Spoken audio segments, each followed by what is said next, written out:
le mot « rejet ».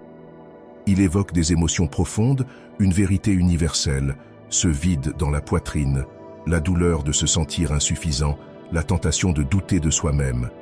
Mais écoute bien, guerrier, le rejet n'est pas une fin, c'est un commencement. C'est une porte qui se ferme uniquement pour t'obliger à emprunter le chemin que tu étais destiné à suivre. Marc Aurèle disait « L'obstacle à l'action pousse à l'action. Ce qui bloque le chemin devient le chemin. » Et c'est précisément ce que fait le rejet. Il dégage la voie pour la croissance, la force et la transformation. À travers des leçons puissantes, inspirées de la philosophie stoïcienne, de principes psychologiques et de la nature humaine, je vais t'apprendre à transformer le rejet en ta plus grande opportunité. Ces leçons ne te montreront pas seulement comment affronter le rejet avec grâce, mais aussi comment le transcender pour devenir plus fort, plus sage et inébranlable. Avant de commencer, pense à aimer cette vidéo et à t'abonner à la chaîne Guerrier, car chaque homme désireux de maîtriser ses émotions et de surmonter les tumultes de ce monde a besoin d'un guide. Alors, commençons. Premier, ne leur accorde pas d'attention. Le rejet reflète souvent davantage celui qui rejette que celui qui est rejeté. Lorsque tu donnes ton attention à quelqu'un qui te méprise ou te manque de respect, tu lui remets le pouvoir de contrôler tes pensées et émotions. Imagine ceci. Un homme est sur le marché d'Athènes, criant des insultes à Socrate pour tenter de le provoquer. Que fait Socrate? Il passe à côté de l'homme comme s'il n'existait pas. Lorsqu'on lui demande plus tard pourquoi, Socrate répond simplement « Ce n'est pas ma tâche de m'occuper de l'ignorance des autres. » Maintenant, pose-toi cette question, guerrier. Pourquoi cherches-tu la validation de quelqu'un qui a déjà montré clairement qu'il ne te valorise pas? Il est naturel de vouloir être accepté, désiré, mais un homme stoïque comprend que la valeur de son caractère n'est pas déterminée par l'opinion des autres. Crois-moi, prêter attention à quelqu'un qui t'a rejeté ne fait que renforcer son sentiment de supériorité. C'est une vérité psychologique profondément ancrée dans les dynamiques de la nature humaine. Quand quelqu'un voit que tu cherches son approbation, il perd le respect pour toi. Au lieu de cela, adopte l'indifférence. En ignorant leur rejet, tu leur enlèves leur pouvoir et modifies la dynamique en ta faveur. Les femmes de grande valeur, en particulier, respectent les hommes qui se respectent eux-mêmes. Lorsque tu ne prêtes pas attention, tu crées une aura de mystère et de force. C'est la psychologie inversée à son meilleur. Plus cela t'importe peu, plus tu gagnes en estime. Deuxième, reste émotionnellement neutre. Le rejet fait remonter des émotions profondes en nous. Colère, tristesse, frustration. Mais ces émotions, lorsqu'elles ne sont pas contrôlées, deviennent nos pires ennemis. Imagine un homme qui répond au rejet par de la rage ou des larmes. A-t-il l'air puissant? Est-il maître de lui-même? Non, il paraît faible, dominé par ses émotions, esclave de ses impulsions. Épictète nous a mis en garde. Ce qui importe, ce n'est pas ce qui t'arrive, mais comment tu y réagis. L'homme stoïcien choisit la neutralité émotionnelle, car c'est dans le calme que se révèle la véritable force. Biologiquement, les humains sont programmés pour réagir émotionnellement aux menaces perçues, et le rejet est perçu comme une menace pour notre ego et notre position sociale. Les femmes, en particulier, sont très sensibles aux réactions émotionnelles. Elles testent les hommes, non par malice, mais pour évaluer leur résilience. Si tu t'effondres, tu confirmes leurs doutes. Si tu restes stoïque, tu détruis leurs suppositions.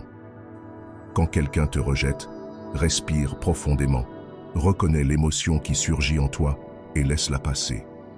Ne la réprime pas, mais ne la laisse pas non plus te contrôler. Pense au philosophe roi Marc Aurèle, qui a affronté des trahisons et des tromperies tout en maintenant son calme. Il a écrit « Tu as pouvoir sur ton esprit, pas sur les événements extérieurs. Prends-en conscience et tu trouveras la force. » Considère l'effet de la psychologie inversée. En restant émotionnellement neutre, tu projettes une image de force et de confiance qui pousse les autres à reconsidérer leur jugement. Les gens sont attirés par ceux qui ne se laissent pas facilement ébranler. Les femmes, surtout celles de grande valeur, respectent les hommes capables de naviguer dans la turbulence émotionnelle sans perdre leur équilibre. Troisième, prouve-leur qu'ils ont tort.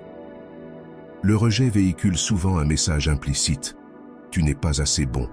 Mais est-ce vraiment vrai ou est-ce leur incapacité à reconnaître ta valeur? L'homme stoïcien ne se plaint pas et ne perd pas d'énergie à essayer de convaincre les autres par des mots. Il prouve sa valeur par ses actions. Marc Aurèle a écrit « Cesse de perdre du temps à débattre sur ce que doit être un homme bon. Sois-en un. » Ce principe s'applique au rejet. Tu n'as pas besoin de leur dire qu'ils avaient tort. Tu dois le leur démontrer. Ils s'améliorent et réussissent. Quand quelqu'un te rejette, il s'attend souvent à ce que tu t'effondres, que tu cherches son approbation, comme un chien quémandant des miettes. Mais un homme stoïcien n'est pas un mendiant. Au lieu de cela, il se concentre sur son amélioration personnelle, transformant le rejet en carburant pour sa croissance. Lorsque tu accomplis davantage, tu deviens plus sûr de toi et tu te perfectionnes. Tu les forces à remettre en question leur jugement. C'est l'essence même de la psychologie inversée. Montrer par tes actions que leur rejet était une erreur.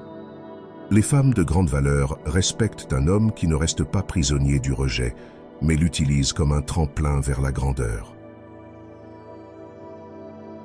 Quatrième, réponds par le silence. Face au rejet, la réaction naturelle est souvent de discuter, de supplier ou de demander des explications. Mais si je te disais que le silence est la réponse la plus puissante de toutes? Crois-moi, le silence en dit long. C'est une arme que peu d'hommes savent utiliser.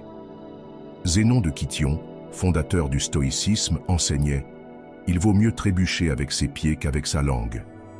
En d'autres termes, la modération dans les paroles évite souvent des dommages plus grands. Le silence crée un vide inconfortable, obligeant l'autre personne à le combler avec ses propres pensées et doutes. Psychologiquement, les gens s'attendent à une réaction face au rejet, colère, tristesse ou désespoir. Quand tu réponds par le silence, tu interromps leurs attentes, les laissant mal à l'aise. C'est un principe fondamental de la nature humaine. Les gens sont intrigués, voire perturbés, par ce qu'ils ne peuvent ni prédire ni contrôler. Les femmes, en particulier, sont souvent attirées par le mystère et la force. Le silence incarne les deux. Pense à Marc Aurèle, entouré de trahisons et d'intrigues politiques. Il n'a pas riposté contre ses ennemis, mais a choisi la modération, se concentrant sur ses devoirs et sa paix intérieure.